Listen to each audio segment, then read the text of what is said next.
Existe um momento na história em que a morte olhou diretamente nos olhos de um homem. Avançou com toda a sua fúria, envolveu seu corpo em chamas líquidas que deveriam consumir carne e osso em questão de segundos, e então, diante de centenas de testemunhas atônitas, simplesmente recuou. Não por falta de poder, não porque as chamas não fossem reais ou suficientemente quentes, mas porque uma força infinitamente superior ordenou que a morte recuasse, que o fogo perdesse seu veneno, que o óleo fervente se tornasse inofensivo como água fresca contra a pele de um servo escolhido. Esta não é uma fábula construída para confortar os fracos. Não é um mito inventado por mentes supersticiosas buscando explicações para o inexplicável. Esta é a história documentada, transmitida através de gerações, preservada tanto pela tradição da Igreja primitiva quanto pelos registros históricos daqueles que testemunharam o impossível se tornando real diante de seus olhos. O nome deste homem era João, e sua jornada, desde as margens tranquilas do Mar da Galileia até o centro do Coliseu Romano, onde centenas aguardavam sua execução pública, revela não apenas a natureza do poder divino que sustenta aqueles que são verdadeiramente seus, mas também a profundidade do ódio que o mundo reserva para aqueles que ousam proclamar uma verdade que desafia todos os sistemas humanos de poder e controle.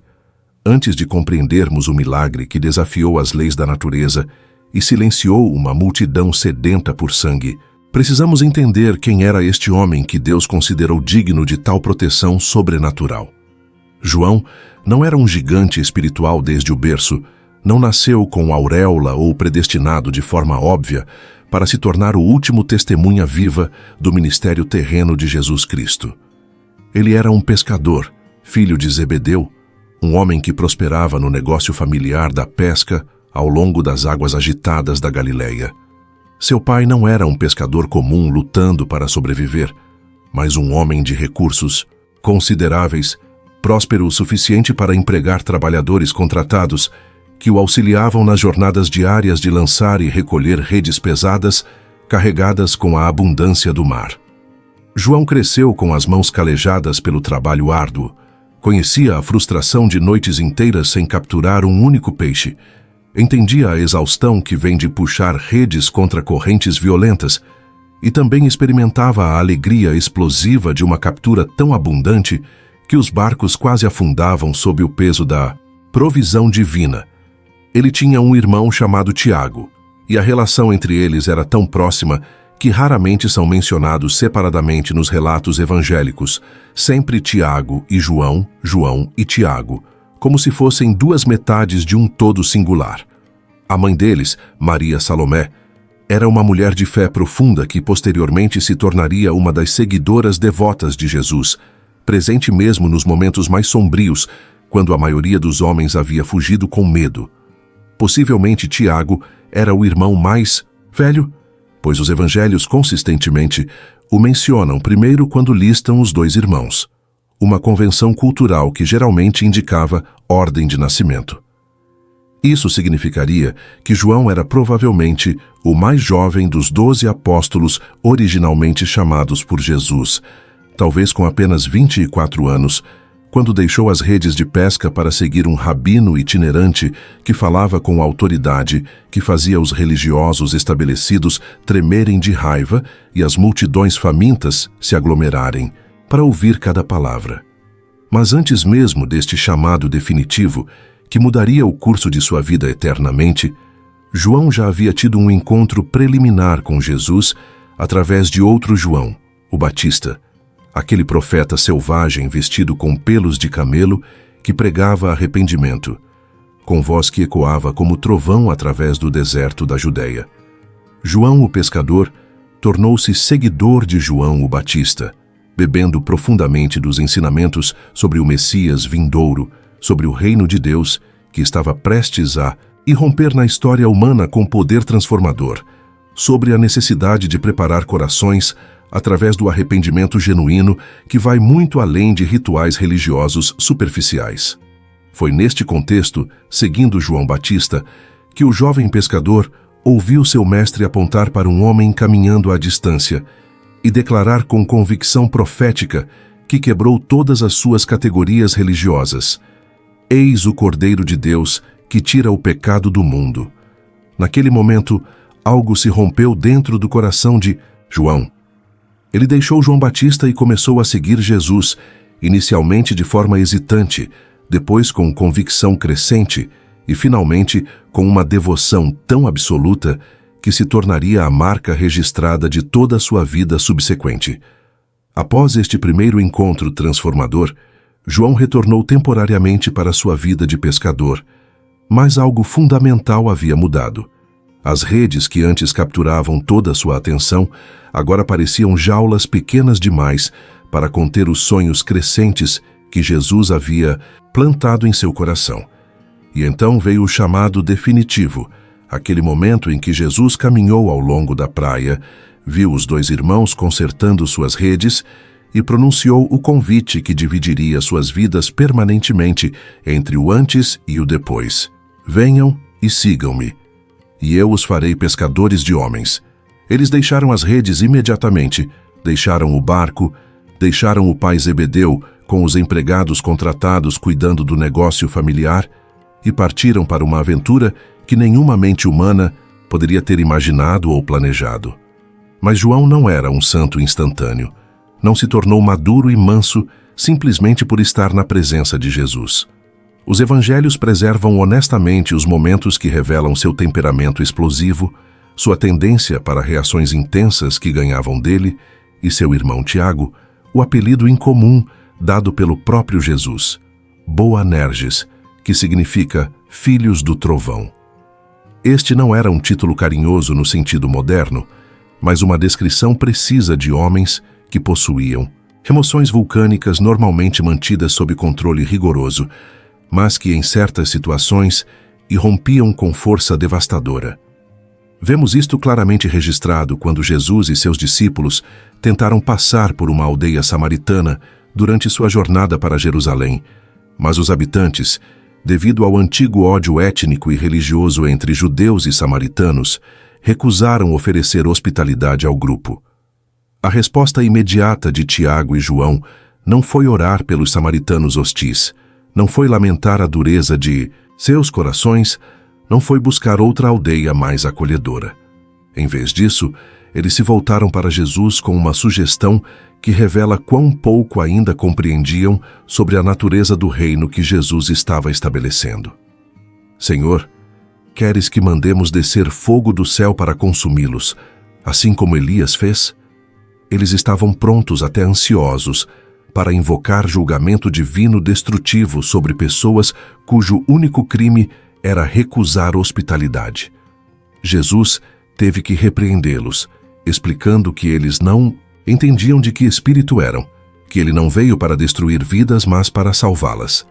Em outra ocasião reveladora, João veio reclamar a Jesus sobre alguém que estava expulsando demônios em nome de Jesus, mas que não fazia parte do círculo íntimo dos 12 apóstolos. Mestre, vimos alguém expulsando demônios em teu nome, e nós o proibimos porque ele não nos segue. A declaração expõe não apenas o temperamento controlador de João, mas também seu amor feroz e exclusivo por Jesus, sua lealdade ardente, que não queria compartilhar seu mestre com outsiders, seu desejo de proteger a pureza do movimento que estava testemunhando nascer. Jesus teve que corrigir este zelo mal direcionado, explicando que quem não é contra nós é por nós, que o reino de Deus é maior que suas categorias estreitas de quem está dentro e quem está fora. Estas histórias não diminuem João, mas, na verdade, tornam sua transformação subsequente ainda mais notável. O homem que queria chamar fogo destruidor do céu se tornaria conhecido como o apóstolo do amor. O escritor que mais tarde declararia com convicção madura que Deus é amor, e quem permanece no amor permanece em Deus e Deus nele. O pescador de temperamento explosivo seria moldado através de anos caminhando com Jesus, observando sua paciência com pecadores, sua misericórdia com os quebrantados, sua graça estendida mesmo para aqueles que o odiavam, até que finalmente este mesmo temperamento feroz seria canalizado não para a destruição, mas para a defesa inabalável da verdade do Evangelho que custaria quase tudo o que ele possuía. O que tornava João único entre os 12 não era apenas seu temperamento ou sua juventude, mas a proximidade extraordinária que desenvolveu com Jesus. Os evangelhos o identificam repetidamente como o discípulo que Jesus amava, uma frase que causou confusão e até inveja através dos séculos. Alguns interpretaram erroneamente isto como favoritismo, como se Jesus amasse João mais que os outros discípulos, violando assim sua própria ética de amor imparcial. Mas a verdade é simultaneamente mais simples e mais profunda.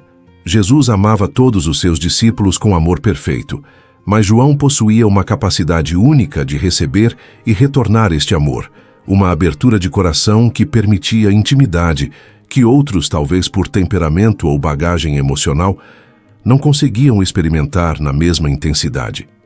João era o discípulo que, na última ceia, reclinou sua cabeça no peito de Jesus, uma posição de intimidade extrema na cultura do primeiro século, onde refeições eram momentos de conexão profunda. Foi nesta posição, ouvindo as batidas do coração do Filho de Deus encarnado, que João teve coragem de fazer a pergunta que todos queriam fazer, mas temiam verbalizar. Quem é o traidor que está prestes a te entregar? Jesus compartilhou esta informação devastadora com João antes de revelá-la abertamente, demonstrando o nível de confiança e intimidade que existia entre eles. Esta proximidade significava que João foi testemunha de momentos que outros perderam. Quando Jairo, o líder da sinagoga, veio desesperado implorando que Jesus viesse curar sua filha que estava à beira da morte, e quando a notícia chegou de que a menina já havia falecido antes que Jesus chegasse, o Senhor escolheu apenas 3 discípulos para entrar na casa e testemunhar o milagre da ressurreição que estava prestes a realizar: Pedro, Tiago e João. Enquanto outros ficaram do lado de fora, com a multidão chorosa e os carpideiros profissionais que zombavam da declaração de Jesus de que a menina estava apenas dormindo, estes 3 entraram no quarto onde o corpo jazia e viram Jesus tomar a mão fria da criança morta e pronunciar palavras que fizeram a vida retornar num instante. Talita cumi. Menina, eu digo a você, levante-se. João testemunhou os olhos mortos se abrirem novamente, viu o peito que havia parado de respirar começar a se mover com vida restaurada. Observou a cor retornar ao rosto pálido da morte. Este foi um momento definidor que ficaria gravado em sua memória para sempre, uma prova inegável do poder absoluto de Jesus sobre a morte em si. Semanas depois, veio um momento ainda mais extraordinário. Jesus levou os mesmos 3 discípulos, Pedro, Tiago e João, até um monte alto, provavelmente o Monte Hermon, que se elevava majestoso sobre a região. Eles subiram durante horas até estarem completamente isolados do mundo abaixo. E então, enquanto Jesus orava, algo começou a acontecer que desafiava toda a compreensão humana. Sua aparência começou a mudar diante dos olhos atônitos dos 3 pescadores. Seu rosto começou a brilhar como o sol ao meio-dia, tão intensamente que era impossível olhar diretamente para ele. Suas roupas, as vestes simples de um carpinteiro itinerante, tornaram-se brancas como luz, brilhando com uma radiância que nenhum lavadeiro na terra poderia produzir, como se a glória velada da divindade de Jesus estivesse temporariamente rompendo através das limitações de sua humanidade. E então, se isto não fosse suficiente para destroçar completamente suas categorias de realidade, 2 figuras apareceram ao lado de Jesus: Moisés, o grande legislador que havia libertado Israel da escravidão egípcia mais de 1000 anos antes, e Elias, o profeta mais poderoso da história de Israel, que havia sido levado ao céu em um redemoinho, sem experimentar morte. Estes gigantes da fé do Antigo Testamento estavam conversando com Jesus sobre sua partida vindoura, sobre o êxodo que ele estava prestes a cumprir em Jerusalém através de sua morte e ressurreição. João ouvia esta conversa entre o céu e a terra, entre o passado glorioso e o futuro redentor de Israel, entre a lei, os profetas e o cumprimento de todas as promessas de Deus. E então, uma nuvem, a mesma presença da glória Shequina de Deus que havia guiado Israel através do deserto, envolveu o monte, e de dentro da nuvem veio a voz do próprio Pai Celestial, audível e inconfundível. Este é o meu filho amado, em quem me agrado, ouçam-no. João caiu com o rosto no chão, aterrorizado pela proximidade do Santo, completamente desfeito pela realidade esmagadora da glória de Deus, e permaneceu prostrado, até que Jesus tocou-o gentilmente e disse: Levantem-se, não tenham medo. Quando ele finalmente teve coragem de erguer seus olhos, Moisés e Elias haviam desaparecido, a glória havia se retirado, e apenas Jesus permanecia, aparecendo novamente como o rabino comum que eles conheciam, exceto que agora João sabia com certeza absoluta que este rabino era infinitamente mais do que qualquer categoria humana poderia conter. Mas a testemunha mais difícil, a que custaria pedaços de sua alma, ainda estava por vir. Na noite em que Jesus foi traído, quando o grupo se moveu para o Getsêmani, aquele jardim de oliveiras onde Jesus enfrentaria a agonia de carregar o peso dos pecados do mundo inteiro, ele novamente escolheu apenas 3 para acompanhá-lo mais profundamente no jardim: Pedro, Tiago e João. Jesus pediu que eles vigiem e orassem com ele, e então se afastou um pouco mais para orar sozinho. João viu Jesus cair com o rosto no chão, ouviu seus gritos agoniados ao Pai, testemunhou o suor se tornando como gotas de sangue caindo no chão sob o peso esmagador do que estava por vir. Jesus retornou 3 vezes para encontrar seus discípulos mais próximos dormindo, incapazes de permanecer acordados mesmo nesta hora crucial, e cada vez ele os despertava com palavras que misturavam compreensão com urgência. O espírito está pronto, mas a carne é fraca. João estava dormindo quando Judas chegou com a multidão armada. Dormindo quando o beijo traiçoeiro identificou Jesus para os soldados. Dormindo quando a prisão aconteceu e o caos irrompeu no jardim. Ele despertou para o pesadelo de ver seu mestre sendo arrastado, acorrentado, para julgamentos falsos e tortura brutal. E ainda assim, quando todos os outros discípulos fugiram aterrorizados, dispersando-se como ovelhas, quando o pastor é ferido, João encontrou coragem de algum lugar nas profundezas de seu ser para seguir Jesus até o pátio do sumo sacerdote, para testemunhar os julgamentos ilegais realizados no meio da noite, para ver os soldados cuspirem em seu mestre e golpearem sua face sagrada. João seguiu Jesus através das ruas de Jerusalém na manhã da crucificação, através da multidão que gritava "Crucifica-o", até o Gólgota, aquele lugar da caveira onde execuções romanas transformavam homens em espetáculos de terror para dissuadir qualquer pensamento de rebelião contra o império. Enquanto outros discípulos se escondiam com medo de serem identificados como seguidores de Jesus, João ficou ao pé da cruz. Ele olhou para cima através do sangue e da agonia, viu os pregos perfurando carne e osso, ouviu os gemidos de dor quando Jesus lutava para erguer seu corpo apenas para conseguir respirar. Testemunhou as trevas sobrenaturais que cobriram a terra ao meio-dia, quando o Pai virou seu rosto enquanto Jesus carregava o pecado do mundo. João estava lá quando Jesus, mesmo em agonia extrema, olhou para baixo e viu sua mãe Maria de pé com o coração destroçado, e fez provisão para ela ao confiar João com sua própria mãe. Mulher, eis o seu filho, e a João, eis a tua mãe. Desde aquela hora, João tomou Maria em sua própria casa, cuidando dela como se fosse sua própria mãe, um testemunho da transformação de seu caráter e da profundidade de sua devoção a Jesus, que permaneceu fiel, mesmo quando isto significava assistir ao horror da crucificação. João estava entre os primeiros a ouvir o relatório impossível das mulheres na manhã da ressurreição, suas palavras que pareciam delírio. O túmulo está vazio, nós vimos anjos, Jesus está vivo. Ele correu com Pedro para o sepulcro, e os evangelhos preservam o detalhe tocante de que João, sendo mais jovem, correu mais rápido e chegou primeiro, mas esperou Pedro entrar antes dele, um ato de deferência que mostra seu caráter em transformação.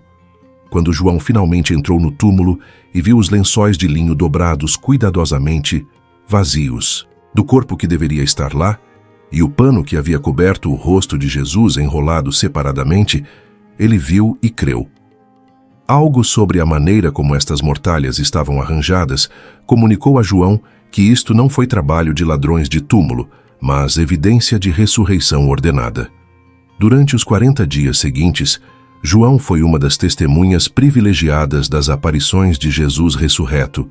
Viu o corpo glorificado que podia passar através de portas trancadas, mas ainda carregava as marcas dos pregos comeu peixe com o Cristo ressurreto nas praias da Galileia.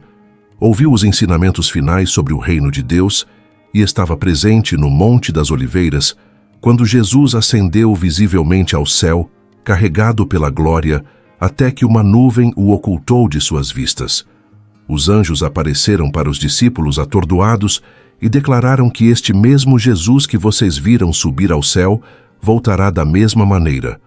João retornou para Jerusalém com os outros discípulos e esperou conforme Jesus havia instruído, orando continuamente no cenáculo, com cerca de 120 crentes, incluindo os outros apóstolos, as mulheres que haviam seguido Jesus e Maria, a mãe do Senhor.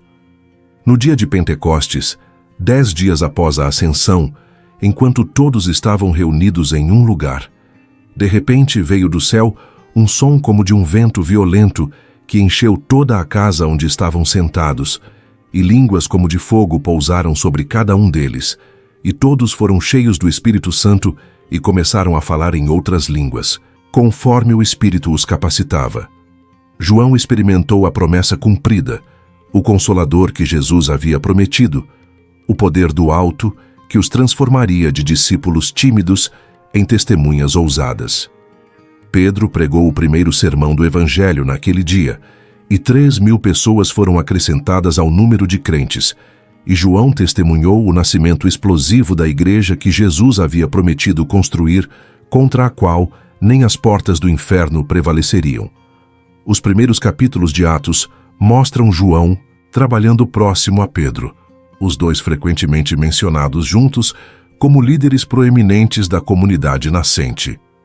Quando Pedro e João subiram ao templo à hora da oração e encontraram um mendigo coxo implorando por esmolas no portão chamado Formoso, Pedro declarou: prata e ouro não tenho, mas o que tenho isso te dou. Em nome de Jesus Cristo de Nazaré, levante-se e ande. E imediatamente os pés e tornozelos do homem foram fortalecidos, e ele saltou e começou a andar e a louvar a Deus. A cura causou tumulto. Multidões se reuniram com espanto, e Pedro pregou poderosamente sobre Jesus, enquanto João permanecia ao seu lado em apoio silencioso. Mas este milagre também atraiu a ira das autoridades religiosas. Os mesmos homens que haviam conspirado para crucificar Jesus agora voltaram sua atenção para silenciar seus seguidores. Pedro e João foram presos, lançados na prisão durante a noite e trazidos diante do Sinédrio, o mesmo conselho que havia condenado Jesus. Eles foram interrogados sobre por que poder ou em que nome vocês fizeram isto, e Pedro, cheio do Espírito Santo, declarou corajosamente que foi pelo nome de Jesus Cristo de Nazaré, a quem vocês crucificaram, mas que Deus ressuscitou dos mortos, que este homem está diante de vocês completamente curado. O conselho ficou perplexo pela ousadia destes homens sem educação formal. Reconheceram que eles haviam estado com Jesus, mas os ameaçaram severamente para não falarem mais em nome de Jesus. A resposta de Pedro e João tornou-se o lema da igreja primitiva.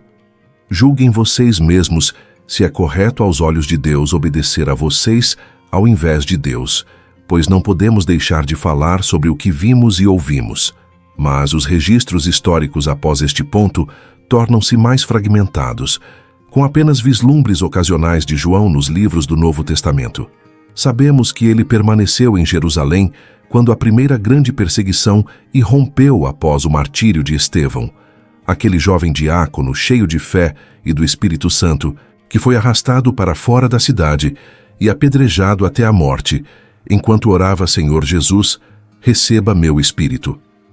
A perseguição espalhou os crentes por toda a Judéia e Samaria, mas os apóstolos permaneceram em Jerusalém, continuando a ensinar e a estabelecer a igreja mesmo sob pressão crescente. João estava presente no Concílio de Jerusalém, registrado em Atos capítulo 15, aquela reunião crucial que determinou que gentios convertidos ao cristianismo não precisavam ser circuncidados ou guardar toda a lei mosaica. Uma decisão que abriu as comportas para a expansão global da igreja. Paulo, em sua carta aos Gálatas, menciona João como uma das colunas da igreja em Jerusalém, junto com Tiago, o irmão de Jesus, e Pedro, reconhecendo-o como líder respeitado, cuja aprovação era significativa para a missão gentílica que Paulo estava conduzindo. Em algum momento após estes eventos, e as fontes históricas variam sobre exatamente quando, João deixou Jerusalém e se mudou para Éfeso, aquela grande cidade portuária na costa oeste da Ásia Menor, um centro vibrante de comércio, cultura e religião pagã, dominada pelo magnífico templo de Ártemis, uma das 7 maravilhas do mundo antigo. Éfeso tornou-se a base de João para ministério extenso por toda a região da Ásia, estabelecendo e fortalecendo igrejas, treinando líderes, combatendo heresias que já começavam a infiltrar-se na igreja, particularmente as formas primitivas de gnosticismo que negavam a real encarnação de Jesus, alegando que ele apenas parecia ter um corpo físico, mas era na verdade espírito puro. João combateu vigorosamente estes falsos ensinamentos, enfatizando que o Verbo se fez carne e habitou entre nós, que ele pessoalmente havia tocado e visto e ouvido o Jesus histórico e físico. Durante estes anos em Éfeso, João também cuidou de Maria, a mãe de Jesus, conforme a comissão que havia recebido ao pé da cruz, e a tradição preserva que ela viveu seus últimos anos sob o cuidado amoroso de João naquela cidade. Mas o Império Romano estava mudando, tornando-se progressivamente mais hostil ao cristianismo, à medida que a nova fé se recusava a se curvar diante dos altares imperiais. Para os romanos, religião era principalmente uma questão de coesão social e lealdade política, não de convicção pessoal profunda. Queimar um pouco de incenso diante da estátua do imperador, murmurar algumas palavras de adoração, isto era simplesmente o que cidadãos leais faziam para demonstrar sua submissão à ordem estabelecida. O Império tolerava religiões estrangeiras desde que seus praticantes também participassem dos rituais imperiais que mantinham a Pax Romana unida. Mas os cristãos, seguindo os passos dos judeus monoteístas dos quais haviam emergido, recusavam absolutamente qualquer ato de adoração, direcionado a qualquer pessoa ou coisa, além do único Deus verdadeiro revelado em Jesus Cristo. Eles declarariam alegremente que César é senhor sobre assuntos seculares, que pagavam seus impostos e oravam pelas autoridades. Mas, quando demandados que declarassem César é senhor no sentido religioso de adoração, que reconhecessem o imperador como divino, eles respondiam com uma confissão que frequentemente lhes custava a vida: Jesus é Senhor, e somente Ele. Esta recusa parecia aos romanos não apenas superstição obstinada, mas traição política perigosa, ateísmo social que ameaçava desintegrar o tecido religioso que mantinha o império coeso. As perseguições vieram em ondas, algumas localizadas e esporádicas, outras amplas e sistemáticas. Nero havia culpado os cristãos pelo grande incêndio de Roma, em 64 d.C., e desencadeado uma brutalidade horrenda, transformando crentes em tochas humanas para iluminar seus jardins à noite, costurando-os em peles de animais e soltando cães de caça para despedaçá-los, enquanto multidões aplaudiam o entretenimento. Pedro foi crucificado de cabeça para baixo durante a perseguição de Nero. Paulo foi decapitado, e milhares de cristãos anônimos morreram em maneiras que desafiam a imaginação civilizada. Após a morte de Nero, houve um período de relativa calma, mas a tensão fundamental permanecia. O império não podia tolerar indefinidamente um grupo que colocava sua lealdade a um rei invisível acima da lealdade ao imperador visível. E então veio Domiciano, assumindo o poder imperial em 81 d.C., e este imperador levou a reivindicação de divindade imperial a novos extremos. Domiciano não se contentava em ser adorado após sua morte como seus predecessores haviam sido. Ele exigia adoração durante sua vida. Insistia em ser chamado de Dominus e Deus, Senhor e Deus. Ele erigiu estátuas de si mesmo em templos por todo o império, estabeleceu um sacerdócio imperial para supervisionar sua adoração e decretou que todos os habitantes do império deveriam participar regularmente de rituais que o reconhecessem como divindade encarnada. Para João, que havia ouvido Jesus declarar: "Eu sou o caminho, a verdade e a vida. Ninguém vem ao Pai senão por mim", que havia testemunhado a transfiguração quando a voz do céu declarou: "Este é meu filho amado", que havia visto o túmulo vazio e o Cristo ressurreto. A ideia de curvar-se diante de qualquer homem mortal reivindicando divindade era não apenas errada, mas blasfêmia hedionda contra o único Deus verdadeiro. Ele continuou pregando em Éfeso e nas cidades vizinhas, proclamando Jesus como o único Senhor e Salvador, construindo igrejas que se recusavam a participar da adoração imperial. Os relatórios sobre este rabino pescador judeu, que desviava pessoas da religião imperial, chegaram até Roma, e Domiciano, já paranoico e brutal, decidiu fazer um exemplo deste ancião obstinado que desafiava sua divindade autoproclamada. Ordens foram enviadas para prender João e trazê-lo a Roma para julgamento. Soldados chegaram a Éfeso, prenderam João provavelmente durante uma reunião de igreja, o acorrentaram como criminoso comum, apesar de sua idade avançada, e o transportaram pela longa e árdua jornada por terra e mar até o centro do poder imperial. Os detalhes exatos do julgamento foram preservados através da tradição da igreja primitiva, transmitida através de escritores como Tertuliano, Jerônimo e outros pais da igreja, que registraram as histórias contadas por aqueles que haviam ouvido de testemunhas ou de seus sucessores imediatos. João foi trazido diante das autoridades romanas, acusado por falsas testemunhas de espalhar heresia, de desviar pessoas da verdadeira religião do império, de reivindicar ser algum tipo de Deus ou profeta especial, de praticar mágica e feitiçaria quando realizava curas e milagres. As acusações eram projetadas para torná-lo não apenas um herege religioso, mas um criminoso civil, alguém que ameaçava a ordem pública e merecia a punição mais severa. João não negou sua fé. Não tentou suavizar sua mensagem ou encontrar linguagem diplomática que pudesse permitir algum compromisso.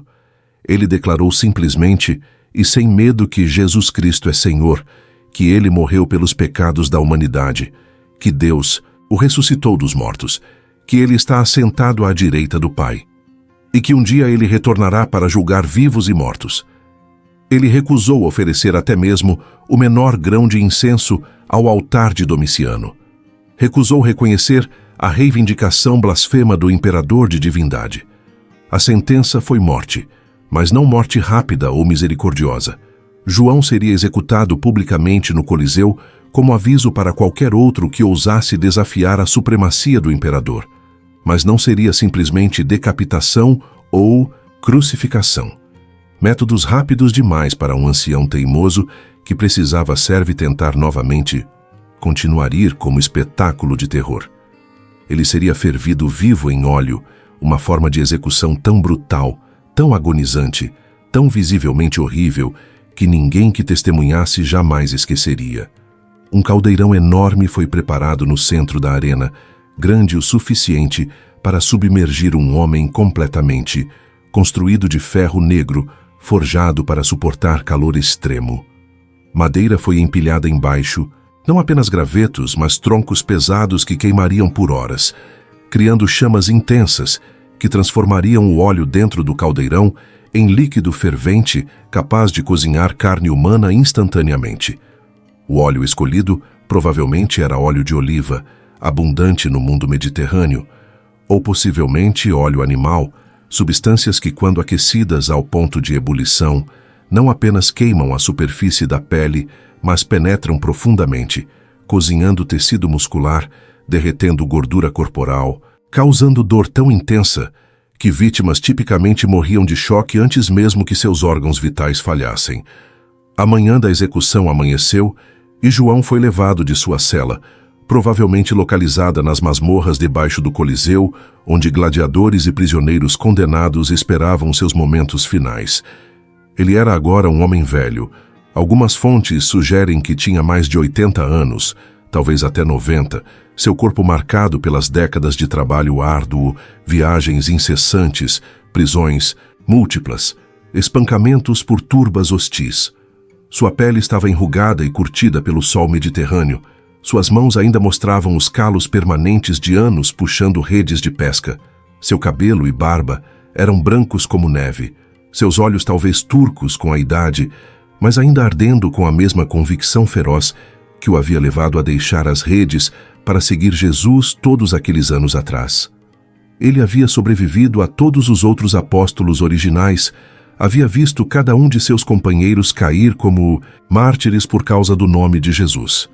Tiago, seu irmão, foi o primeiro, decapitado por ordem de Herodes Agripa em Jerusalém, morto pela espada para agradar os líderes judeus que odiavam os seguidores do Nazareno. Pedro foi crucificado em Roma, embora, segundo a tradição, ele pediu para ser crucificado de cabeça para baixo, porque não se sentia digno de morrer da mesma maneira que seu Senhor havia morrido. André foi crucificado em uma cruz em forma de X na Grécia. Filipe foi açoitado e crucificado na Frígia. Bartolomeu foi esfolado vivo e depois decapitado na Armênia. Mateus foi morto à espada na Etiópia. Tomé foi perfurado com lanças na Índia. Tiago, filho de Alfeu, foi apedrejado e espancado até a morte em Jerusalém. Simão, o Zelote, foi cerrado ao meio na Pérsia. Judas Tadeu foi morto com flechas. João era o último, o único sobrevivente da banda original de 12 que havia caminhado pelas estradas empoeiradas da Galileia com Jesus, que havia comido peixe e pão nas encostas das montanhas, enquanto multidões se aglomeravam para ouvir o Mestre ensinar, que havia testemunhado os milagres e ouvido os ensinamentos diretamente dos lábios do Filho de Deus. E agora, depois de sobreviver a tantas coisas, depois de escapar de tantas ameaças, ele enfrentava uma morte que parecia especialmente cruel por ser tão desnecessariamente brutal. Mas enquanto os guardas o levavam através dos corredores escuros rumo à luz ofuscante da arena, João não estava preocupado com sua própria sobrevivência. Ele havia escrito em uma de suas cartas que não há medo no amor, mas o perfeito amor lança fora o medo. Ele havia aprendido através de décadas caminhando com Cristo e décadas servindo sua igreja que a morte não é o fim para aqueles que estão em Cristo, que partir e estar com Cristo é muito melhor, que estas leves e momentâneas tribulações estão operando para nós um peso eterno de glória que excede toda comparação. João sabia que em poucos momentos ou horas, dependendo de quanto tempo a execução levasse, ele estaria na presença daquele que havia amado, seguido e servido por toda a sua vida adulta. Ele veria o rosto de Jesus novamente, não mais através de um espelho obscuramente, mas face a face. Veria as marcas dos pregos que ainda permaneciam nas mãos glorificadas, abraçaria seu Salvador e ouviria as palavras bem-vindo, servo bom e fiel, entre no gozo do seu Senhor. As portas se abriram e João foi empurrado para a arena, o rugido da multidão o atingindo como uma onda física. O Coliseu estava repleto de espectadores, milhares de cidadãos romanos, que haviam vindo para o entretenimento sangrento que o Império oferecia regularmente como distração das dificuldades da vida e reforço da supremacia romana sobre todos os inimigos.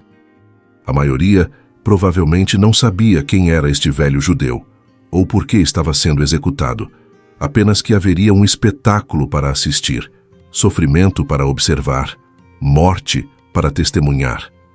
Alguns na multidão talvez fossem cristãos secretos, crentes que não ousavam revelar sua identidade, mas que vieram para prestar respeito final a um dos últimos elos vivos com Jesus, para orar por João enquanto ele enfrentava seu martírio, para buscar encorajamento de sua coragem diante da morte. O caldeirão estava no centro da arena, já aquecido, o óleo dentro borbulhando e cuspindo, vapor subindo do líquido superaquecido que parecia dançar e ondular com o calor intenso. As chamas debaixo rugiam conforme mais madeira era adicionada. Os escravos encarregados de manter o fogo usando longas varas para empurrar os troncos mais profundamente nas brasas incandescentes. João foi levado até a borda do caldeirão, provavelmente cercado por guardas que garantiriam que ele não pudesse resistir ou tentar escapar no último momento. Ele olhou para o óleo fervente, que deveria em segundos destruir seu corpo mortal. E então ele olhou para cima, além do Coliseu, além de Roma, além do mundo físico inteiro, para aqueles céus abertos dos quais Jesus havia ascendido e de onde ele havia prometido retornar. E então, se as tradições preservadas são precisas, algo extraordinário aconteceu. Os guardas o pegaram, provavelmente múltiplos homens necessários para levantar mesmo um ancião, porque eles precisavam levantá-lo alto o suficiente para lançá-lo sobre a borda do caldeirão e garantir que ele caísse completamente no óleo. Houve um momento suspenso quando João estava no ar, quando a gravidade estava prestes a puxá-lo para baixo naquele abraço líquido e ardente da morte, quando todos os olhos na arena estavam fixados neste momento de horror antecipado. E então, João entrou no óleo, seu corpo quebrando a superfície fervente, e a multidão esperou pelos gritos, pelo cheiro de carne queimando, pelos espasmos da agonia, enquanto nervos morriam e órgãos falhavam. Mas os gritos nunca vieram. O cheiro de carne queimando nunca encheu a arena. João emergiu do óleo, puxou-se para cima e saiu do caldeirão. E quando ficou de pé diante da multidão atônita, sua pele estava completamente intacta. Não havia queimaduras, nenhuma bolha, nenhuma vermelhidão que indicasse até mesmo exposição à água quente comum, muito menos óleo fervente que deveria ter cozinhado sua carne até os ossos em segundos.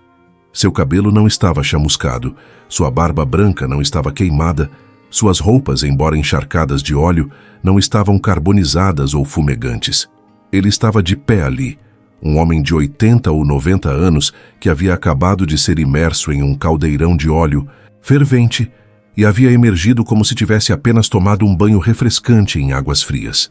A arena, que momentos antes havia rugido com excitação sedenta por sangue, de repente ficou completamente silenciosa.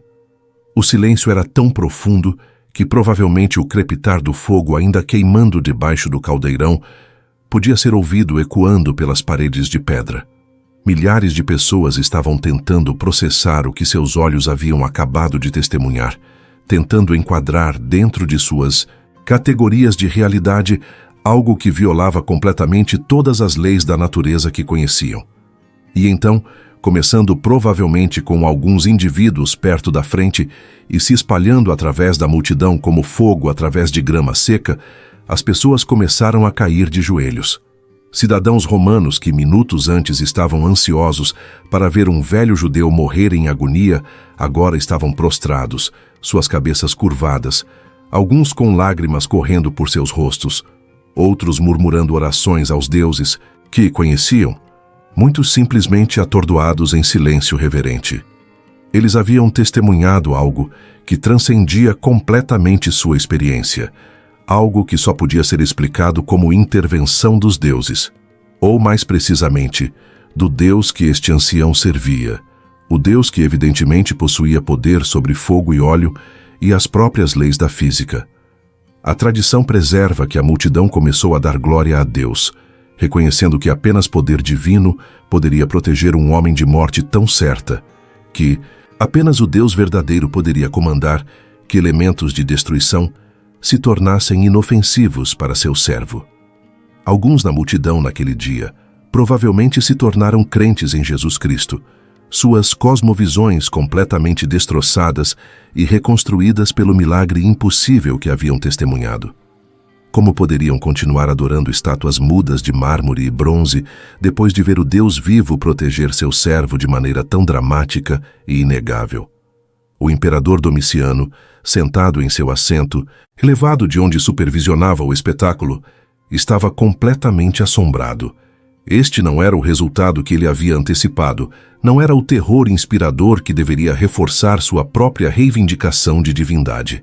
Em vez disso, este velho judeu havia sido publicamente vindicado pelo poder divino diante de milhares de testemunhas, tornando Domiciano parecer impotente e seus deuses parecerem fracos por comparação. O imperador poderia ter ordenado uma segunda tentativa, poderia ter mandado João ser decapitado ou crucificado ou morto por algum outro método, mas ele não ousou. Fazer uma segunda tentativa na vida de João após tal demonstração dramática de proteção divina seria admitir que o Deus de João era mais poderoso que os deuses de Roma, seria arriscar mais humilhação pública. Se outro milagre ocorresse, seria potencialmente provocar uma revolta se a multidão decidisse que este homem era protegido pelos deuses e deveria ser libertado. Domiciano estava preso entre sua raiva e sua superstição, entre seu desejo de destruir este desafiador de sua divindade e seu medo de provocar ainda mais ira divina. A solução que o imperador escolheu foi exílio, não morte. João seria banido da sociedade civilizada, removido de onde pudesse continuar espalhando seus ensinamentos subversivos e inspirando outros a desafiar a autoridade imperial. Havia uma ilha no mar Egeu chamada Patmos, uma rocha pequena e árida, localizada a aproximadamente 70 quilômetros a sudoeste de Éfeso, medindo apenas cerca de 13 quilômetros de comprimento por 8 de largura em seu ponto mais largo. Patmos não era conhecida por sua beleza ou seus recursos, mas como um lugar de exílio para criminosos, particularmente aqueles cujos crimes eram considerados especialmente odiosos pelo Império. A ilha tinha poucas árvores, pouca água fresca, solo rochoso que tornava a agricultura difícil, e era habitada principalmente por outros exilados e pelos soldados encarregados de guardá-los. Os exilados em Patmos eram frequentemente forçados a trabalho pesado nas pedreiras da ilha, quebrando rochas sob o sol escaldante do Mediterrâneo, trabalho que normalmente matava homens mais jovens e saudáveis em poucos anos, muito menos um ancião que já havia sobrevivido a uma execução tentada. João foi acorrentado novamente, colocado em um navio e transportado através do mar para Patmos, deixando para trás as igrejas que havia estabelecido e servido, os crentes que o amavam como pai espiritual, o ministério que havia conduzido por décadas. Enquanto o navio se aproximava da ilha rochosa, João deve ter visto o terreno desolado que seria seu lar pelo resto de sua vida. Deve ter se perguntado se morreria aqui sozinho e esquecido, sua vida terminando não em martírio glorioso, mas em obscuridade solitária. Os inimigos de João pensaram que finalmente haviam silenciado efetivamente sua voz e eliminado sua influência. Eles assumiram que um homem de sua idade não sobreviveria por muito tempo ao trabalho brutal e às condições duras de Patmos, que mesmo se sobrevivesse, isolado em uma ilha-prisão no meio do mar, ele não poderia mais ensinar ou construir igrejas ou fortalecer crentes. Eles pensaram que haviam neutralizado a ameaça que ele representava sem ter que arriscar outro encontro com o Deus que tão dramaticamente o havia protegido do caldeirão de óleo. Mas os inimigos de João não entendiam a soberania de Deus. Não compreendiam que o mesmo Deus que havia protegido seu servo do óleo fervente tinha propósitos para ele que transcendiam completamente as intenções maliciosas daqueles que o exilaram. Em Patmos, removido das distrações e demandas do ministério diário, isolado em solidão forçada que poderia ter destruído um homem de fé menor, João descobriu que não estava sozinho de forma alguma. O Cristo ressurreto, que havia ascendido ao céu décadas antes, veio visitar seu amado discípulo naquela ilha rochosa, não em visão vaga ou sonho ambíguo, mas em revelação tão poderosa e tangível que João mais tarde a descreveria dizendo que quando o vi, caía a seus pés como morto. No dia do Senhor, enquanto João estava adorando, ele ouviu atrás de si uma voz alta como trombeta, dizendo: Eu sou o Alfa e o Ômega, o primeiro e o último. Escreva em um livro o que você vê e envie às 7 igrejas. João se virou para ver quem estava falando com ele, e viu 7 candelabros de ouro, e no meio dos candelabros um como filho de homem, vestido com roupas até os pés e cingido no peito com um cinto de ouro. Sua cabeça e cabelos eram brancos como lã branca, como neve. Seus olhos eram como chama de fogo. Seus pés eram como bronze polido refinado em fornalha, e sua voz era como o som de muitas águas. Ele segurava 7 estrelas em sua mão direita. De sua boca saía uma espada afiada de 2 gumes, e seu rosto era como o sol brilhando em sua força. Este era Jesus, mas não o Jesus que João havia conhecido durante o ministério terreno, não o carpinteiro humilde que caminhava pelas estradas empoeiradas e pacientemente ensinava pescadores lentos. Este era o Cristo glorificado, o Rei dos Reis e Senhor dos Senhores, o juiz de toda a terra, aquele que em breve retornaria para estabelecer seu reino eterno e trazer toda a história humana ao seu clímax ordenado. E Jesus tinha uma mensagem para João escrever e enviar às igrejas, uma revelação do que estava prestes a acontecer, uma janela para os céus e para os planos de Deus para as eras vindouras. Durante os dias e possivelmente semanas seguintes, João recebeu visões que devem ter deixado sua mente lutando para encontrar palavras humanas adequadas para descrever realidades celestiais. Ele viu o trono de Deus cercado por 24 anciãos e 4 criaturas viventes cobertas de olhos cantando continuamente: Santo, Santo, Santo, é o Senhor Deus Todo-Poderoso, que era, que é e que há de vir. Ele viu um rolo selado com 7 selos que ninguém no céu ou na terra ou debaixo da terra era digno de abrir, e chorou, porque parecia que os planos de Deus poderiam permanecer selados para sempre, até que um dos anciãos disse: Não chore. Eis que o leão da tribo de Judá, a raiz de Davi, prevaleceu para abrir o rolo e seus 7 selos. E quando João olhou, ele viu não um leão, mas um cordeiro como se tivesse sido morto, de pé no centro do trono. E o cordeiro pegou o rolo, e toda criatura no céu e na terra, e debaixo da terra e no mar, cantou: Digno é o cordeiro que foi morto, de receber poder e riqueza, e sabedoria, e força, e honra, e glória e louvor. João viu os selos sendo abertos um por um, cada um liberando julgamentos sobre a terra: conquistador cavalgando um cavalo branco, guerra simbolizada por um cavalo vermelho, fome representada por um cavalo preto, morte montada em um cavalo pálido, seguido pelo próprio inferno. Ele viu almas debaixo do altar clamando: Quanto tempo, ó soberano Senhor, santo e verdadeiro, até que julgues e vingues nosso sangue daqueles que habitam na terra. Ele viu terremotos e sinais celestiais, enquanto o 6º selo era aberto. Reis e grandes homens e generais e ricos e poderosos, e todos escravos e livres, se escondendo em cavernas e pedindo às montanhas e rochas que caíssem sobre eles e os escondessem da face daquele que está sentado no trono e da ira do Cordeiro. Ele viu 144.000 selados de todas as tribos de Israel, e uma grande multidão que ninguém podia contar, de todas as nações e tribos e povos e línguas, de pé diante do trono vestidos em roupas brancas, gritando: Salvação pertence ao nosso Deus, que está sentado no trono e ao Cordeiro. Quando João perguntou quem eram estas pessoas e de onde vieram, um dos anciãos respondeu: Estes são os que vieram da grande tribulação, lavaram suas roupas e as embranqueceram no sangue do Cordeiro. Portanto, estão diante do trono de Deus, e o servem dia e noite em seu templo, e aquele que está sentado no trono habitará com eles. Nunca mais terão fome ou sede. O sol não os atingirá, nem calor algum, pois o Cordeiro no centro do trono será seu pastor, e os guiará a fontes de águas vivas, e Deus enxugará toda lágrima de seus olhos. João viu trombetas sendo tocadas por anjos, cada uma liberando novos julgamentos sobre a terra: saraiva e fogo misturado com sangue.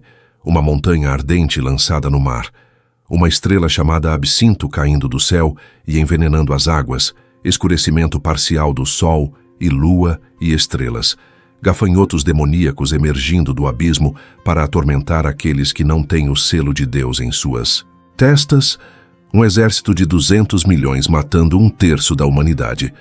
Ele viu um pequeno rolo que um anjo o mandou pegar e comer, e era doce como mel em sua boca, mas amargo em seu estômago, representando a palavra de Deus, que é doce para receber, mas frequentemente amarga para proclamar, porque anuncia julgamento junto com salvação. Ele viu 2 testemunhas que profetizariam por 1260 dias, vestidas de saco, com poder de fechar o céu para que não chova durante seus dias de profecia, poder sobre as águas para transformá-las em sangue, e ferir a terra com toda a praga sempre que desejarem, e quando terminarem seu testemunho, a besta que sobe do abismo fará guerra contra eles, e os vencerá e os matará.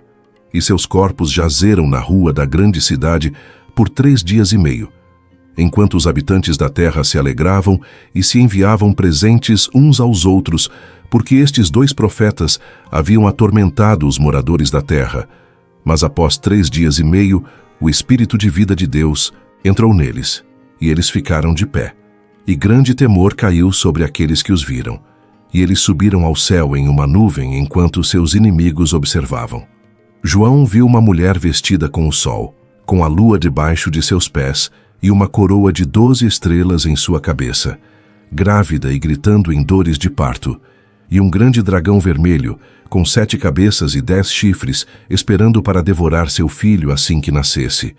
Mas a criança foi arrebatada para Deus e seu trono, e a mulher fugiu para o deserto, onde tinha um lugar preparado por Deus. Ele viu guerra no céu, Miguel e seus anjos lutando contra o dragão, e o dragão e seus anjos lutaram, mas foram derrotados, e o grande dragão foi lançado para baixo, aquela serpente antiga chamada Diabo e Satanás que engana o mundo todo. Foi lançado à terra, e seus anjos com ele. E João ouviu uma voz alta no céu dizendo: Agora veio a salvação, e o poder, e o reino de nosso Deus, e a autoridade de seu Cristo, pois o acusador de nossos irmãos foi lançado para baixo, aquele que os acusa diante de nosso Deus dia e noite. E eles o venceram pelo sangue do Cordeiro e pela palavra de seu testemunho, pois não amaram suas vidas até a morte. João viu uma besta subindo do mar, com 10 chifres e 7 cabeças, com nomes blasfemos escritos nelas. E o dragão deu à besta seu poder e trono e grande autoridade. E toda a terra maravilhou-se e seguiu a besta, adorando o dragão e adorando a besta, dizendo: Quem é como a besta? E quem pode lutar contra ela? E foi-lhe dada boca para proferir palavras orgulhosas e blasfêmias, e autoridade para agir por 42 meses. E abriu sua boca para blasfemar contra Deus, blasfemando seu nome e sua habitação, aqueles que habitam no céu, e foi-lhe permitido fazer guerra contra os santos e vencê-los. E foi-lhe dada autoridade sobre toda tribo e povo e língua e nação, e todos que habitam na terra a adorarão, todos cujos nomes não foram escritos desde a fundação do mundo no livro da vida do Cordeiro que foi morto. João viu outra besta subindo da terra com 2 chifres como cordeiro, mas falando como dragão, exercendo toda a autoridade da primeira besta em sua presença, fazendo a terra e seus habitantes adorarem a primeira besta, realizando grandes sinais, até mesmo fazendo fogo descer do céu à terra à vista de todos, e por esses sinais enganou aqueles que habitam na terra, dizendo-lhes para fazer uma imagem para a besta que foi ferida pela espada, mas viveu. E foi-lhe permitido dar fôlego à imagem da besta, para que a imagem pudesse falar e causar a morte daqueles que não adorassem a imagem. E fez todos, pequenos e grandes, ricos e pobres, livres e escravos, receberem uma marca em sua mão direita ou testa, para que ninguém pudesse comprar ou vender, a menos que tivesse a marca, o nome da besta ou o número de seu nome. E o número da besta é 666. João viu o Cordeiro de pé no Monte Sião, com 144.000, tendo seu nome e o nome de seu pai escrito em suas testas, E ouviu um som do céu como o rugido de muitas águas, e como o som de trovão alto, o som de arpistas tocando suas harpas, e cantavam um cântico novo diante do trono, que ninguém podia aprender exceto os 144.000 que foram redimidos da terra. Ele viu 3 anjos voando no meio do céu, proclamando o evangelho eterno, anunciando que a hora do julgamento de Deus chegou, declarando: caiu, caiu Babilônia a grande, advertindo que se alguém adora a besta e sua imagem e recebe uma marca em sua testa ou mão, também beberá do vinho da ira de Deus derramado sem mistura no cálice de sua ira, e será atormentado com fogo e enxofre na presença dos santos anjos e na presença do Cordeiro. João viu taças da ira de Deus sendo derramadas sobre a terra, cada uma trazendo pragas horríveis, feridas malignas e dolorosas naqueles que tinham a marca da besta, o mar tornando-se como sangue de morto e toda criatura viva no mar morrendo, rios e fontes de água tornando-se sangue, o sol recebendo permissão para queimar as pessoas com fogo, de modo que foram queimadas com calor intenso, mas amaldiçoaram o nome de Deus e não se arrependeram para dar-lhe glória, escuridão sobre o reino da besta, de modo que as pessoas mordiam suas línguas em angústia e amaldiçoavam o Deus do céu por suas dores e feridas, mas não se arrependeram de seus feitos, o grande rio Eufrates secando para preparar o caminho para os reis do Oriente, espíritos demoníacos saindo para reunir os reis de todo o mundo para a batalha no grande dia de Deus Todo-Poderoso, no lugar chamado em hebraico Armagedon. João viu Babilônia a grande caindo sob julgamento, aquela grande cidade que reinou sobre os reis da terra, vestida em púrpura e escarlate, adornada com ouro e joias e pérolas, segurando em sua mão um cálice de ouro cheio de abominações e impurezas de sua imoralidade sexual, com um nome escrito em sua testa, um mistério: Babilônia a Grande, mãe de prostitutas e das abominações da terra, embriagada com o sangue dos santos e o sangue das testemunhas de Jesus. Ele viu os céus se abrirem e um cavalo branco, e aquele sentado nele é chamado Fiel e Verdadeiro, e em justiça ele julga e faz guerra. Seus olhos são como chama de fogo, e em sua cabeça estão muitas diademas, e ele tem um nome escrito que ninguém conhece exceto ele mesmo. Está vestido com uma roupa mergulhada em sangue, e seu nome é chamado o Verbo de Deus. E os exércitos do céu o seguiam em cavalos brancos, vestidos em linho fino, branco e puro. De sua boca sai uma espada afiada para com ela ferir as nações, e ele as regerá com vara de ferro, e ele pisa o lagar do vinho do furor da ira de Deus Todo-Poderoso, e em sua roupa e em sua coxa tem um nome escrito: Rei dos Reis e Senhor dos Senhores. João viu a besta e os reis da terra com seus exércitos reunidos para fazer guerra contra aquele que montava o cavalo e contra seu exército, mas a besta foi capturada e com ela o falso profeta que em sua presença havia realizado os sinais pelos quais enganou aqueles que receberam a marca da besta e aqueles que adoraram sua imagem. Estes dois foram lançados vivos no lago de fogo que queima com enxofre. E o resto foi morto pela espada que saía da boca daquele que montava o cavalo. João viu um anjo descendo do céu segurando a chave do abismo e uma grande corrente em sua mão. E ele agarrou o dragão, aquela serpente antiga que é o diabo e Satanás, e o amarrou por 1000 anos e o lançou no abismo e o fechou e selou sobre ele para que não mais enganasse as nações até que os 1000 anos terminassem. Depois disso, deve ser solto por pouco tempo. Ele viu tronos, e aqueles sentados neles receberam autoridade para julgar.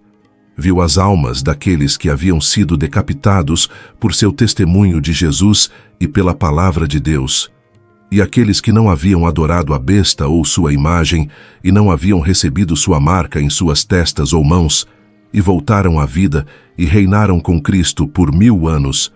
Esta é a primeira ressurreição. Abençoado e santo é aquele que participa da primeira ressurreição. Sobre tais a segunda morte não tem poder, mas serão sacerdotes de Deus e de Cristo e reinarão com ele por 1000 anos. João viu que quando os 1000 anos terminassem, Satanás seria solto de sua prisão e sairia para enganar as nações nos 4 cantos da terra, Gog e Magog, para reuni-las para a batalha. Seu número é como a areia do mar, e marcharam sobre a extensão da terra e cercaram o acampamento dos santos e a cidade amada. Mas fogo desceu do céu e os devorou. E o diabo que os havia enganado foi lançado no lago de fogo e enxofre, onde a besta e o falso profeta estavam, e serão atormentados dia e noite para todo o sempre. João viu um grande trono branco, e aquele que estava sentado nele, de cuja presença terra e céu fugiram, e nenhum lugar foi encontrado para eles. E viu os mortos, grandes e pequenos, de pé diante do trono, e livros foram abertos, e outro livro foi aberto, que é o livro da vida, e os mortos foram julgados pelo que estava escrito, nos livros conforme suas obras, e o mar entregou os mortos que estavam nele. A morte e o Hades entregaram os mortos que estavam neles, e foram julgados, cada um conforme suas obras. Então a morte e o Hades foram lançados no lago de fogo. Esta é a segunda morte, o lago de fogo. E se o nome de alguém não foi encontrado escrito no livro da vida, foi lançado no lago de fogo. E então, João viu algo que fez seu coração ancião transbordar com alegria indescritível, algo pelo qual havia esperado e orado, e ansiado por toda a sua longa vida de seguir a Cristo. Ele viu um novo céu e uma nova terra, pois o primeiro céu e a primeira terra haviam passado, e o mar não mais existia. E viu a cidade santa, a nova Jerusalém, descendo do céu da parte de Deus, preparada como uma noiva adornada para seu marido. E ouviu uma voz alta do trono dizendo: Eis que a habitação de Deus está com os homens. Ele habitará com eles, e eles serão seu povo. E o próprio Deus estará com eles como seu Deus. Ele enxugará toda lágrima de seus olhos, e a morte não mais existirá. Nem haverá mais luto, nem pranto, nem dor, pois as primeiras coisas passaram. E aquele que estava sentado no trono disse: Eis que faço novas todas as coisas. E também disse: Escreva isto, pois estas palavras são fiéis e verdadeiras. João viu que a cidade não precisava de sol nem lua para brilhar sobre ela, pois a glória de Deus a iluminava, e sua lâmpada é o Cordeiro, e as nações caminharão por sua luz, e os reis da terra trarão sua glória a ela, e suas portas nunca serão fechadas durante o dia, e não haverá noite lá. Nada impuro jamais entrará nela, nem ninguém que faça o que é detestável ou falso, mas apenas aqueles que estão escritos no livro da vida do Cordeiro. João viu o rio da água da vida, brilhante como cristal, fluindo do trono de Deus e do Cordeiro através do meio da rua da cidade. E de cada lado do rio estava a árvore da vida com suas 12 espécies de frutos, produzindo seu fruto a cada mês, e as folhas da árvore eram para a cura das nações.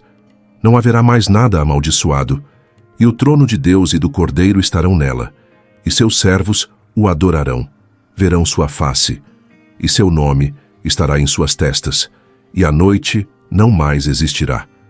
Não precisarão de luz de lâmpada ou luz do sol, pois o Senhor Deus será a sua luz, e reinarão para todo o sempre. O anjo que mostrava estas coisas a João disse: Estas palavras são fiéis e verdadeiras, e o Senhor, o Deus dos espíritos dos profetas, enviou seu anjo para mostrar a seus servos as coisas que em breve devem acontecer, e eis que venho em breve. Bem-aventurado é aquele que guarda as palavras da profecia deste livro. E Jesus declarou através do anjo: Eu sou o Alfa e o Ômega, o primeiro e o último, o princípio e o fim. Bem-aventurados são aqueles que lavam suas roupas, para que tenham direito à árvore da vida, e possam entrar na cidade pelos portões.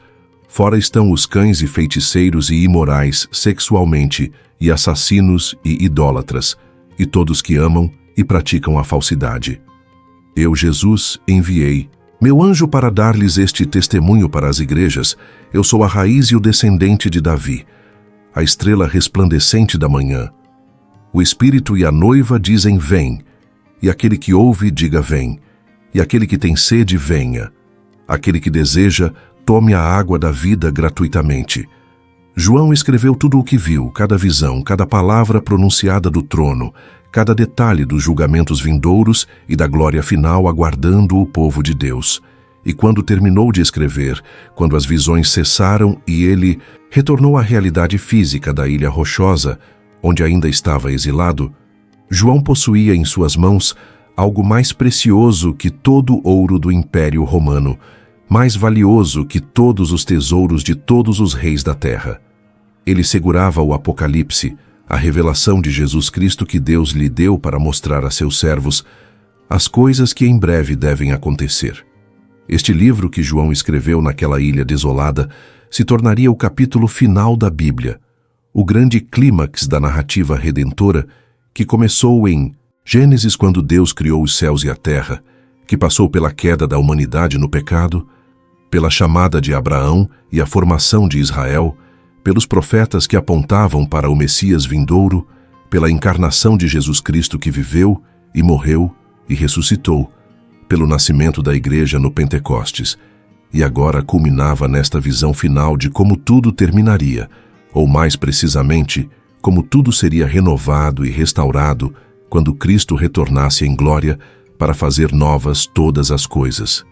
João conseguiu enviar cópias do Apocalipse do exílio em Patmos de volta para as 7 igrejas na Ásia Menor, às quais o livro foi especificamente endereçado: Éfeso, Esmirna, Pérgamo, Tiatira, Sardes, Filadélfia e Laodiceia. Estas igrejas receberam suas cópias e as circularam entre si e para outras congregações. E rapidamente, a revelação começou a ser copiada e distribuída por todo o mundo cristão, trazendo esperança aos perseguidos, encorajamento aos cansados, advertência aos complacentes e visão gloriosa do triunfo final de Cristo sobre todo o mal. O que os inimigos de João pretenderam para mal, isolá-lo onde não pudesse mais influenciar ou ensinar ou construir a igreja, Deus transformou em bem, ao dar-lhe o espaço e o tempo e a solidão necessários para receber e registrar a revelação mais profunda, já concedida sobre o fim dos tempos e o destino eterno da criação. O exílio que deveria silenciar João, na verdade amplificou sua voz através de milênios, pois o livro do Apocalipse tem sido lido e estudado e pregado em cada geração desde então, trazendo conforto aos mártires e esperança aos sofredores e perspectiva eterna aos santos que vivem em tempos difíceis. João eventualmente foi libertado de Patmos, provavelmente após a morte do imperador Domiciano em 96 d.C., quando as políticas do novo imperador eram mais tolerantes e muitos exilados políticos e religiosos receberam permissão para retornar. João voltou para Éfeso, onde retomou seu ministério de ensino e liderança, servindo como ancião respeitado e figura paterna para toda a igreja na região. Ele viveu até a idade extremamente avançada, provavelmente passando de 90 anos e possivelmente chegando a 100, tornando-se não apenas o último apóstolo sobrevivente, mas um dos últimos elos vivos com a geração que havia conhecido Jesus pessoalmente. Jovens pastores vinham de toda parte para sentar aos pés deste ancião e ouvir suas histórias sobre Jesus, fazer perguntas sobre o que Jesus havia ensinado, buscar sabedoria sobre como lidar com heresias e perseguições e desafios pastorais. João treinou uma geração inteira de líderes de igreja que levariam o evangelho para o 2º século. Homens como Policarpo, que se tornou bispo de Esmirna e eventualmente foi martirizado aos 86 anos de idade, queimado vivo por se recusar a negar Cristo, e Inácio, que se tornou bispo de Antioquia e foi lançado a leões selvagens na arena romana. Durante seus últimos anos em Éfeso, a tradição preservada pelos pais da igreja conta que João se tornou tão fraco fisicamente que precisava ser carregado para as reuniões da igreja, mas sua mente permanecia clara e sua paixão por Cristo queimava tão intensamente quanto sempre.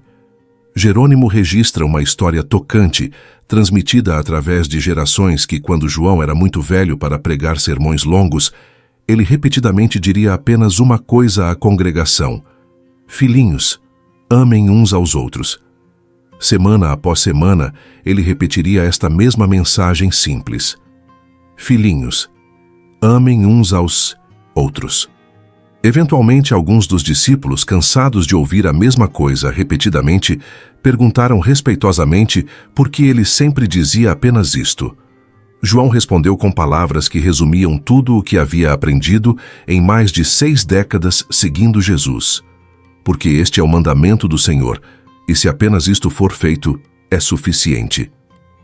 O pescador de temperamento explosivo que uma vez quis chamar fogo do céu para destruir samaritanos hostis, havia sido tão completamente transformado pelo amor de Cristo que agora toda a sua mensagem podia ser destilada nesta única verdade essencial.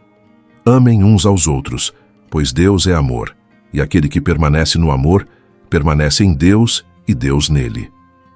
João escreveu 5 livros do Novo Testamento durante sua longa vida: o Evangelho de João, as 3 epístolas de João e o Apocalipse.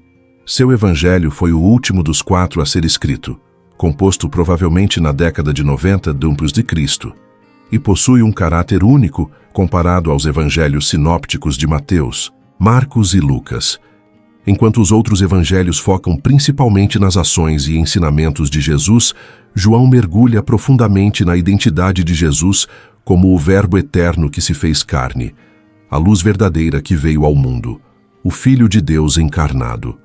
João seleciona cuidadosamente 7 sinais milagrosos que demonstram a divindade de Jesus e preserva longos discursos onde Jesus revela sua natureza através de declarações "Eu sou" que ecoam o nome de Deus revelado a Moisés na sarça ardente. Eu sou o pão da vida. Eu sou a luz do mundo. Eu sou a porta. Eu sou o bom pastor. Eu sou a ressurreição e a vida. Eu sou o caminho e a verdade e a vida. Eu sou a videira verdadeira.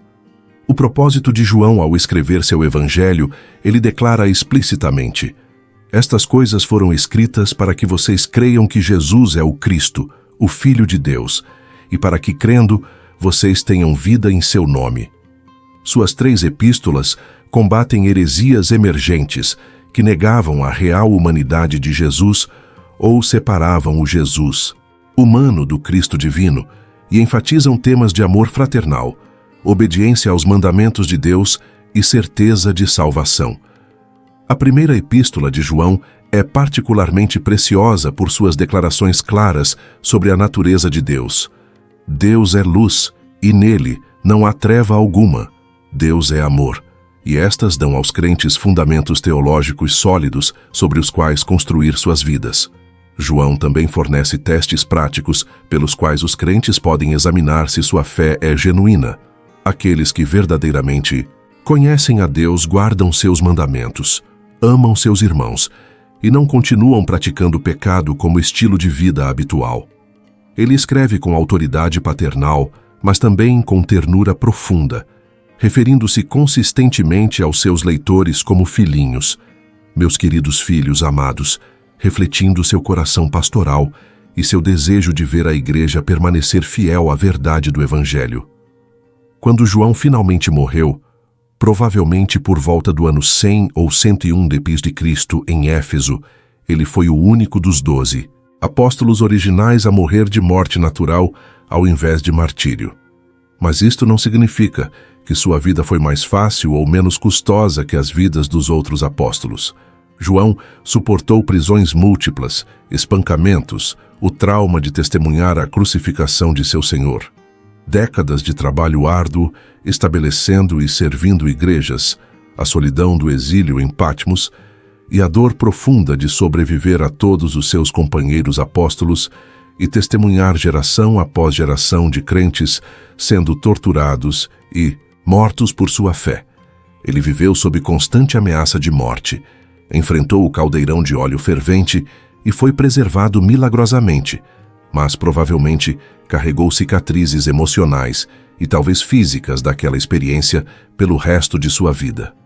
O fato de Deus escolheu preservá-lo quando permitiu que todos os outros apóstolos fossem martirizados não foi misericórdia necessariamente, mas uma chamada diferente, um propósito específico que requeria que João permanecesse vivo para completar as tarefas que Deus havia ordenado para ele, particularmente escrever o Evangelho e o Apocalipse, que a Igreja precisaria através das eras vindouras. Quando consideramos a trajetória completa da vida de João, do jovem pescador de temperamento explosivo ao ancião transformado pelo amor que se tornou conhecido como o apóstolo do amor, vemos não apenas uma vida individual, mas um testemunho poderoso do poder transformador de Jesus Cristo. O mesmo homem que quis destruir samaritanos com fogo do céu, tornou-se o escritor que declarou: Deus não enviou seu Filho ao mundo para condenar o mundo, mas para que o mundo pudesse ser salvo através dele. O homem que queria restringir o ministério apenas ao círculo íntimo dos 12, tornou-se o escritor que registrou as palavras de Jesus: Tenho outras ovelhas que não são deste aprisco, também devo trazê-las, e ouvirão minha voz, e haverá um rebanho e um pastor. O discípulo que dormiu no Getsêmani, quando deveria estar vigiando, tornou-se o ancião vigilante que escreveu: Portanto, se você não vigiar, virei como ladrão e você não saberá a que hora virei contra você. O homem que fugiu quando Jesus foi preso tornou-se a testemunha corajosa que ficou ao pé da cruz e mais tarde enfrentou o caldeirão de óleo sem renegar sua fé. A história de João nos confronta com verdades profundas sobre a natureza da fé cristã e o caráter do Deus que servimos. Primeiro, ela nos mostra que Deus não nos chama porque já somos perfeitos, mas Ele nos chama apesar de nossas falhas e, então pacientemente, nos transforma através de décadas de caminhada com Cristo. João não foi escolhido porque era manso e amoroso desde o início. Ele foi escolhido apesar de seu temperamento explosivo, e então Jesus trabalhou nele durante toda a sua vida para moldá-lo à imagem de Cristo. Isto deve nos encher de esperança, pois significa que nossas falhas atuais não nos desqualificam do serviço a Deus e que o processo de santificação é uma jornada de toda a vida, não uma transformação instantânea. Segundo, a história de João nos mostra que Deus é absolutamente soberano sobre a vida e a morte de seus servos. Ele permitiu que todos os outros apóstolos fossem martirizados, porque seus propósitos para suas vidas estavam completos e porque suas mortes serviriam para espalhar e fortalecer o Evangelho de maneiras que suas vidas continuadas não poderiam. Mas ele preservou João milagrosamente do caldeirão de óleo, porque ainda tinha trabalho para João completar, visões para João receber, livros para João escrever. Deus não é mais fiel a João porque o preservou do que foi fiel a Pedro, a quem permitiu ser crucificado, pois a fidelidade de Deus não é medida por se ele nos livra do sofrimento, mas por se ele cumpre seus propósitos através de nós, quer através de nossa vida ou através de nossa morte. Terceiro, a história de João nos mostra que milagres dramáticos não são garantidos mesmo para os mais fiéis servos de Deus, mas quando Deus escolhe agir milagrosamente, ele o faz de maneiras que glorificam seu nome e avançam seus propósitos.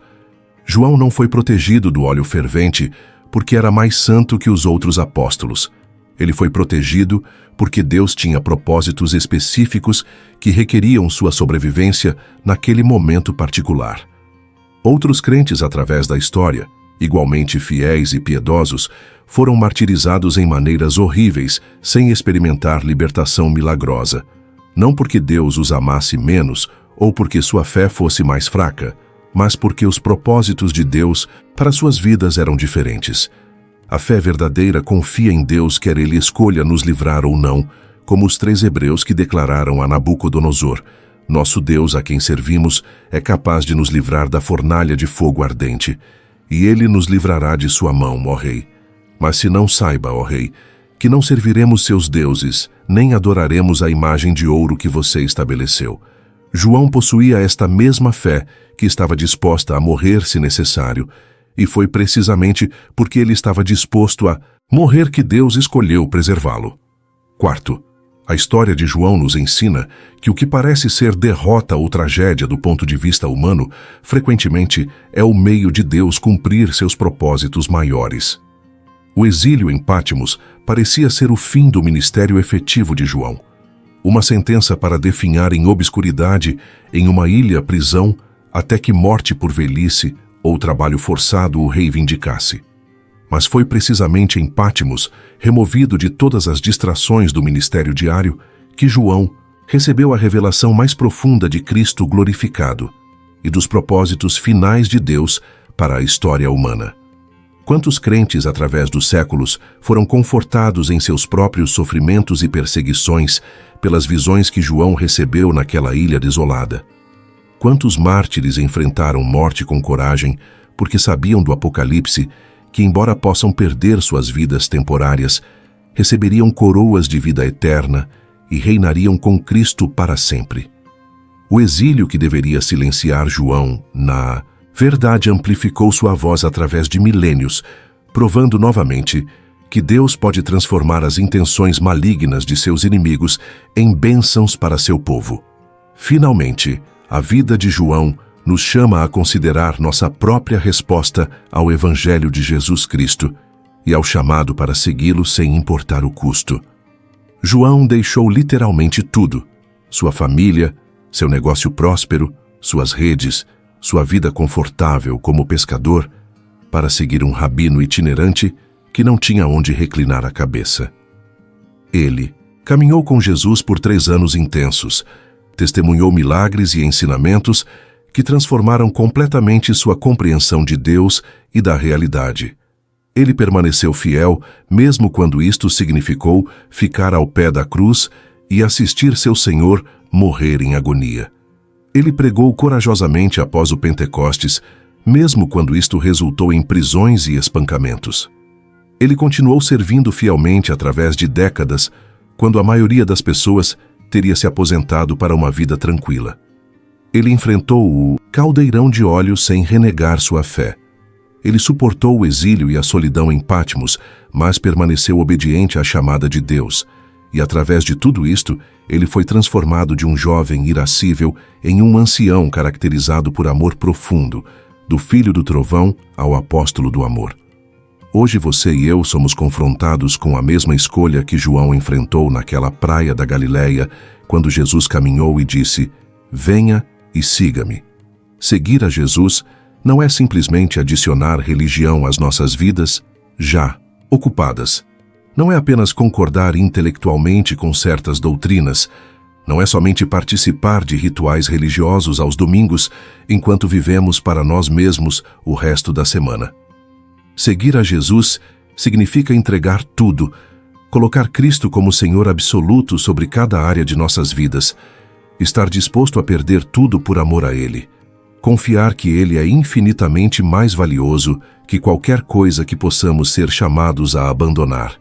Significa que quando o mundo nos demanda que nos curvemos diante de seus ídolos modernos, sejam eles dinheiro, sucesso, conforto, aprovação social ou qualquer outra coisa que reivindique nossa lealdade final, respondemos com a mesma convicção que João demonstrou: Jesus é Senhor e somente Ele.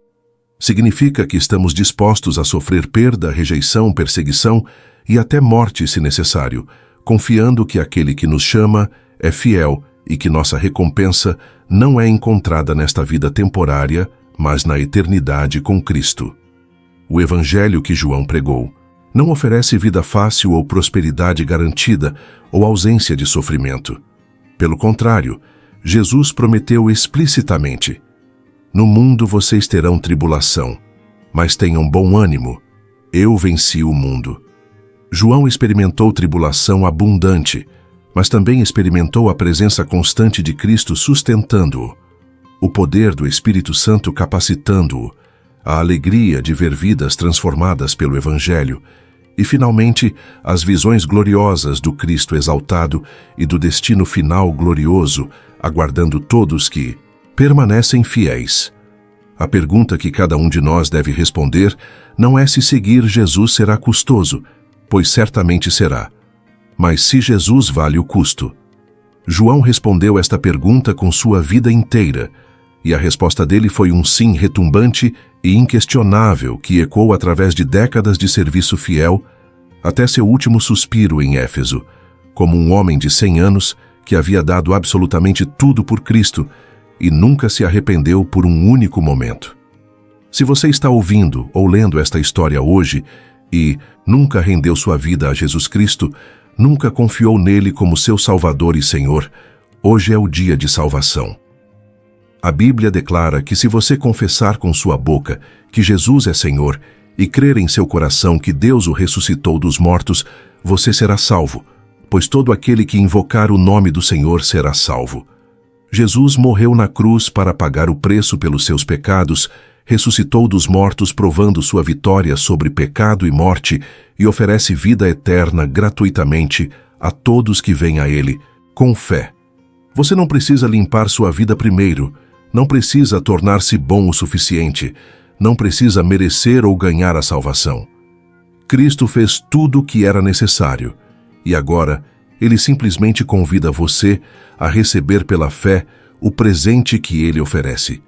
Se você sente o Espírito Santo tocando seu coração agora, não endureça seu coração, não adie para amanhã o que Deus está chamando você a fazer hoje. Ore a Ele agora mesmo, confesse que você é pecador que precisa de Salvador, peça que Jesus perdoe seus pecados e entre em sua vida como Senhor. E comece hoje a jornada de seguir a Cristo, que João começou todos aqueles anos atrás nas praias da Galileia. Se você já é crente, mas sua fé esfriou, se você se afastou, se você está vivendo em compromisso ou permitiu que o mundo espremesse você em seu molde, deixe a história de João chamar você de volta à devoção radical que uma vez caracterizou sua caminhada com Cristo. A Bíblia diz em Apocalipse capítulo 2, nas palavras do próprio Jesus para a igreja de Éfeso: tenho isto contra você, que você abandonou o amor que tinha no início. Lembre-se, portanto, de onde você caiu. Arrependa-se e faça as obras que fazia no início. Se isso descreve você hoje, não continue vivendo em mornidão espiritual. Retorne ao seu primeiro amor. Reacenda a paixão por Cristo que uma vez queimou em seu coração. Entregue novamente cada área de sua vida à sua senhoria. Deus é fiel para restaurar e renovar todos que vêm a Ele com arrependimento genuíno e coração aberto. E se você é um crente fiel que está passando por provações, que está sofrendo por amor a Cristo, que está se perguntando por quanto tempo você pode continuar, deixe a história de João encorajá-lo profundamente. O Deus que preservou João no caldeirão de óleo está com você em suas provações. O Cristo que visitou João em Pátimos está presente com você em seu exílio. O Espírito que capacitou João a permanecer fiel por décadas de serviço árduo está em você, fortalecendo, sustentando, capacitando. As promessas do Apocalipse que João escreveu são para você. Seja fiel até a morte, e eu lhe darei a coroa da vida. Aquele que vencer não será ferido pela segunda morte. Ao que vencer, darei a comer do maná escondido. Aquele que vencer e guardar minhas obras até o fim, a esse darei autoridade sobre as nações. Aquele que vencer será vestido de roupas brancas, e não apagarei seu nome do livro da vida. Ao que vencer, farei coluna no templo de meu Deus. Ao que vencer, concederei sentar-se comigo em meu trono. Continue firme, permaneça fiel, não desista, pois sua recompensa é grande nos céus, e o tempo de seu sofrimento é temporário, mas sua glória vindoura é eterna. Deixe-me orar por você agora. Pai Celestial, obrigado pela vida de João que serve como testemunho poderoso de sua fidelidade e poder transformador. Obrigado por preservá-lo milagrosamente do caldeirão de óleo, não porque ele era mais especial que outros mártires, mas porque você tinha propósitos específicos para a sua vida. Obrigado pelas visões que você deu a ele em Pátimos, que tem confortado e encorajado sua igreja através de 20 séculos. Oro agora por cada pessoa que ouviu ou leu esta história. Para aqueles que ainda não conhecem a Cristo, oro que o Espírito Santo os convença de pecado e justiça e julgamento, e os atraia irresistivelmente para Jesus. Para aqueles que se desviaram, oro por renovação e restauração. Para aqueles que estão sofrendo, oro por força sobrenatural para perseverar, por esperança que não decepciona, por fé que vence o mundo. Que a vida de João nos inspire a todos a seguir a Cristo com devoção total e radical, sabendo que você é digno de tudo que somos e temos. Que vivamos com perspectiva eterna, lembrando que em breve veremos face a face aquele que amamos, e todos os sofrimentos desta vida presente parecerão leves e momentâneos comparados ao peso eterno de glória que nos aguarda. Venha, Senhor Jesus, venha rapidamente. Em seu nome precioso, oramos. Amém. Antes de encerrarmos, quero fazer um convite pessoal. Se esta história tocou seu coração de alguma forma, se você foi desafiado ou encorajado, ou confrontado pela fidelidade radical de João e pelo poder preservador de Deus, eu gostaria de ouvir de você. Deixe um comentário abaixo compartilhando como esta história impactou você, o que Deus falou ao seu coração, como você está sendo chamado a responder. Seu testemunho pode encorajar outros que estão lutando. Sua história pode inspirar alguém que está considerando seguir a Cristo ou retornar a Ele depois de se desviar. Se você entregou sua vida a Jesus enquanto ouvia esta história, por favor compartilhe isso nos comentários para que possamos nos alegrar com você e os anjos no céu que celebram sobre um pecador que se arrepende. Se você é crente há anos, mas esta história reavivou sua paixão por Cristo, conte-nos como Deus está operando em seu coração. E se você está passando por provações agora e precisa de oração e encorajamento, compartilhe sua situação e permita que esta comunidade de fé ore por você e com você. Também peço que se inscreva neste canal e ative o sino de notificações para que você nunca perca as histórias poderosas que continuaremos compartilhando sobre heróis da fé através da história da Igreja, sobre o poder transformador do Evangelho, sobre a fidelidade de Deus que nunca falha. Cada inscrição, cada visualização, cada compartilhamento ajuda estas histórias a alcançar mais pessoas que precisam ouvir sobre Jesus Cristo e seu amor redentor. E se você achou valor nesta mensagem, se foi edificado ou desafiado ou encorajado, por favor deixe um like e compartilhe este vídeo com amigos, familiares, sua igreja, seus grupos de redes sociais. Há milhões de pessoas que nunca ouviram a história de João, que não conhecem o poder de Deus para preservar e transformar e usar até o mais improvável de nós para seus propósitos gloriosos. Você pode ser o instrumento que Deus usa para trazer esta mensagem para alguém que desesperadamente precisa ouvi-la hoje. Que a graça de nosso Senhor Jesus Cristo, o amor de Deus Pai e a comunhão do Espírito Santo estejam com todos vocês. Que você caminhe em fidelidade radical todos os dias de sua vida, confiando que o Deus que preservou João no caldeirão de óleo é o mesmo ontem, hoje e para sempre, e que Ele é absolutamente fiel para cumprir cada promessa que fez a todos que o amam e são chamados segundo o seu propósito. Vá em paz, sirva ao Senhor com alegria e viva cada dia à luz da eternidade que aguarda todos que estão em Cristo. Até a próxima vez, que Deus abençoe você ricamente. Amém.